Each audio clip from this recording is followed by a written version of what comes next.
Fala, turma, uma atualização de mercado aqui para vocês. Eu demorei um pouquinho aí para essa semana para mandar atualização, porque ontem teve um evento muito importante aí, que foi o anúncio da política do Banco Central americano, que ela impacta diretamente os mercados, assim, não no dia zero, né, não no dia depois, mas sim nos próximos meses, então é bem importante. Eles resolveram cortar juros, que era esperado, mas eles fizeram uma coisa mais importante que isso, tá?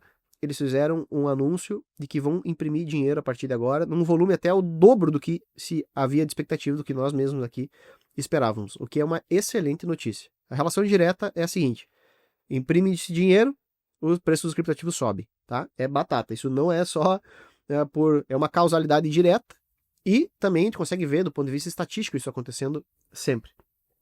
O que aconteceu em termos de cenário, tá? Desde 2021, o Banco Central americano está adotando uma política de apertar o cinto, ou seja, de reduzir a quantidade de dinheiro em circulação.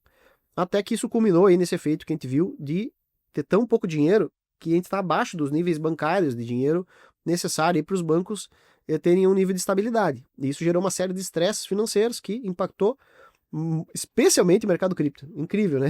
Nem o mercado de ações americano caiu muito, e o mercado cripto caiu muito, e outros mercados até foram bem, né? Outros mercados estão performando bem ali, com o mercado de metais preciosos, ouro, prata está indo bem, o mercado de ações brasileiro está indo bem, incrivelmente, né? O nosso mercado foi o mais impactado. Então, eu diria que isso aí não é muito mais do que uma descrição de azar. O que faz o preço no dia a dia movimentar é fluxo de capitais. Então, esse tipo de fenômeno, né? Alguns são antecipáveis, outros não. A gente até antecipou que esse fluxo diminuiria, mas pelas nossas métricas aqui, nem perto, né, do que aconteceu com o preço. Então o preço caiu muito, muito mais do que deveria, dado o que aconteceu, e isso não cria senão uma oportunidade de aquisição de ativos, mais uma vez, a preços extremamente descontados. Quem está mais tempo aqui com a gente já viu o preço do Bitcoin a 40, 50, a gente falava essas coisas. Eu lembro que a 70 falava, olha, não se preocupe, até chegar a 100 não aconteceu nada, o que parecia um absurdo. E depois que rompeu 100 com vontade, né? Chega a ser surpreendente cair para 90 mil dólares agora, 80 mil que chegou a cair, né, por alguns minutos. Mas é realmente um tipo de distorção que acontece com esse mercado, que ele é muito, muito volátil, ele sobe, cresce muito. Só que qual que é a dinâmica aqui? Não tem como se orientar por preço. É o que a gente pode reagir a preço comprando ou vendendo. Isso a gente tem o que fazer. Agora a gente não consegue necessariamente prever o preço. Esse é um exercício muito, muito difícil. E algumas vezes a gente tem certeza, a gente consegue prever a direção do preço. Agora vai subir, com certeza. Agora vai cair, com certeza. Então a gente tem esse tipo de dinâmica em andamento. E a maior parte do tempo a gente está numa névoa aí sobre o que vai acontecer no curto prazo. A gente está criando uma série de indicadores para tentar entender isso um pouquinho melhor. E é o que eu pretendo passar para vocês aqui, uma perspectiva, né, do que a gente está vendo através de números. Então, sobre tese de investimento, a nossa tese não mudou nada porque o preço caiu. Literalmente é uma distorção entre preço e fundamento. Os nossos ativos não param de crescer em termos de fundamento, então eu estou falando que o Bitcoin todos os dias tem uma grande empresa do mundo anunciando compras relevantes dele. A gente tem todas as semanas tem algum país anunciando aquisição de Bitcoins. Agora o Bitcoin passa a ser aceito como crédito em vários bancos dos Estados Unidos. As últimas semanas têm sido recheadas desse tipo de informação, além de empresas especializadas, né, como a Strategy, que estão criando instrumentos financeiros desse tipo. Então, relacionados a crédito, né, usar Bitcoin como instrumento de garantias.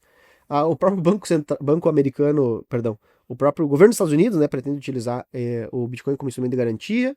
Então, a gente está passando por uma transformação desse mercado que não apenas é mais uma moedinha digital, mas é um bem em que grandes players têm acumulado e que isso passa a ter um mercado de crédito associado a isso de forma formal agora, né, estabelecido e regulado também. Então, isso é o Bitcoin. O Ethereum, pior ainda a distorção. O preço do Ethereum, a gente já falou algumas vezes, deveria estar muito acima de 10 mil dólares. Ele deveria ter caído muito para 10 mil. Ele está, nesse momento, a 3 mil dólares, 3.200, algo nessa faixa. Então, é uma distorção entre o preço que deveria estar e o preço que está é muito, muito, muito grande. Assim, é de muitas vezes. Isso tipo de coisa acontece com alguma frequência no mercado financeiro, né? Mas ela não dura muito. Então, a gente tende a ver no ano que vem o preço indo em direção aos fundamentos. Eu já comentei algumas vezes que a gente espera que as grandes altas venham no ano que vem. Por quê? Porque o que acontece no ano que vem é exatamente essa mudança de política aí de falta de dinheiro, que a gente acabou de passar, para uma normalização, que a gente está passando agora, para um excesso de dinheiro novamente, que a gente vai ver e que leva a preços lá em cima na estratosfera. A gente tende a ver um momento aí de euforia de preços, onde a gente pretende já estar sacando, realizando lucros gordos Então a gente está falando em intervalo de um ano. Então, sim, no pior cenário, as coisas atrasam um ano. Esse ano aqui foi muito, muito ruim. E porque, sinceramente, né, o preço do Bitcoin agora está menos 5% relacionado ao preço do início do ano. Então, caiu 5% do início do ano. Num ano que tinha tudo para ser o melhor. Não só porque a gente esperava que o Banco Central tivesse agido mais cedo, essa é a nossa visão, né? Que o Banco Central está muito atrasado fazendo o que está fazendo agora, mas também porque por sazonalidade, né? O preço do Bitcoin costuma ir muito bem alguns anos depois do halving, ali no último ano após o halving, costuma ser um período onde o preço do Bitcoin vai super bem e não foi. Fala, nossa, então ferrou? Não, ao contrário, né? A tese atrasou um pouco em termos de preço, só que o que aconteceu nesse período? Muita compra. A gente está vendo aqui, por dados, uma coisa bem interessante, tá? Isso serve para todos os ativos que a gente acompanha, todos. Às vezes de 40% até às vezes 80% para alguns ativos, dos ativos que existem em circulação foram comprados nos últimos 2 anos. Olhem a loucura. Tá? É mais próximo de 50% para o Bitcoin, de 60% para o Ethereum, e alguns ativos chegam até 80% foram comprados no intervalo dos últimos 2 anos. Então foi uma acumulação muito, muito, muito grande por grandes players. Isso é uma coisa que eu tenho reforçado aqui bastante para vocês. Então, o preço cair não invalida a nossa tese. Assim como no Covid, lá o preço do Bitcoin caiu de 10 para 4, assim, abaixo de 4 mil dólares. Poucos meses depois, ali um ano depois, ele estava 10 vezes maior. Então, é esse tipo de relação de retorno e, vamos chamar de risco, que a gente corre. O preço dos ativos sempre vai recuperar e voltar a subir e atingir novas máximas, porque o mercado está crescendo numa velocidade muito grande, em termos de fundamentos. Então, isso não vai parar. Isso pode ter um revés, né? Por conta de fluxo de capital, que é o que a gente viu acontecer agora. Mas os grandes movimentos a gente vai pegar. Isso a gente pode adiantar para vocês. Então, esses movimentos curtos, assim, de alguns meses, a gente ainda não criou, né, um mecanismo tão bom para identificar, mas a gente está criando. Então, a gente está em cima disso direto. Exatamente, até porque isso impacta muito a nossa performance. Ninguém quer terminar o ano como a gente está terminando agora, né? Com uma performance ruim, muito abaixo do esperado, ruim para o Bitcoin, pior ainda para os outros criptoativos. Com esse tipo de distorção é muito fácil entender que está na hora de comprar, mas é muito ruim de passar por isso. Eu entendo perfeitamente, né? Porque eu estou sentindo isso na pele junto com vocês. Eu não tenho um ano tão ruim desde 2022, ali, que foi um fundo de mercado. Então, nossa, é uma distorção muito grande, né? A gente termina o ano pensando, poxa, não valeu a pena ter investido nisso aqui.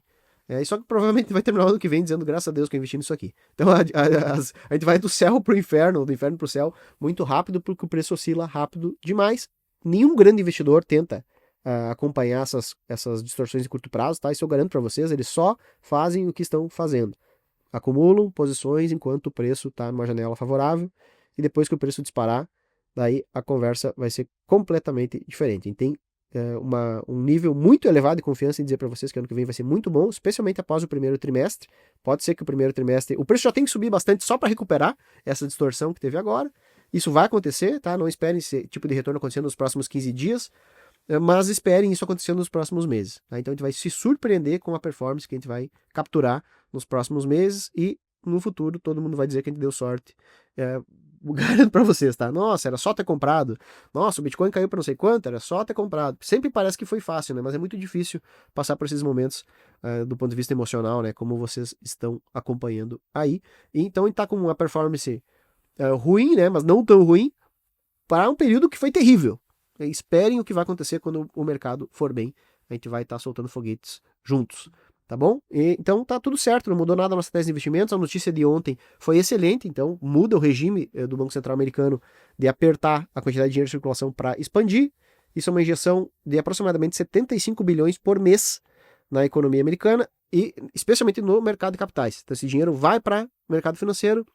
A gente tende a ver isso afetando os criptativos de forma rápida aí, no intervalo de 3 meses, a partir já de amanhã, tá? Então, as notícias são excelentes e o preço pode subir simplesmente para recuperar, aí nos próximos 15 dias, ele pode subir simplesmente para recuperar, tá? É possível que o preço ainda caia? Sim, mas se cair de novo, tá?